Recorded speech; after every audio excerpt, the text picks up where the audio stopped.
When you and I accepted the gospel, that first covenant became a last will and testament. Jesus died to give us that life he fulfilled in the first covenant. Now you and I have that same victory in our spirit. Praise God. There is absolutely no failure in this walk. We go from victory to victory. You know, later in the chapter of Romans 8, he says, for thy sake we are like a lamb led to the slaughter.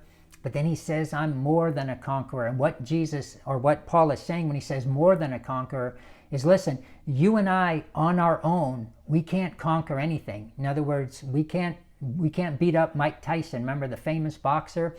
We cannot conquer Mike Tyson.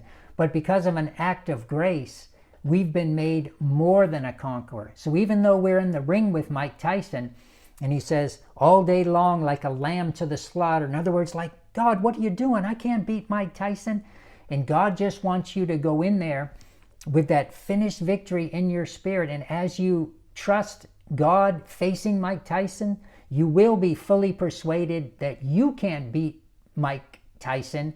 But because you're trusting in God, your dependency will leave off of you and go on to God. And you'll realize you're more than a conqueror. That, hey, I've already defeated Mike Tyson in my spirit because I'm born of Jesus, and Mike Tyson will fall right there. Not because you conquered him, but because you received the grace of Jesus conquering him, and that made you more than a conqueror.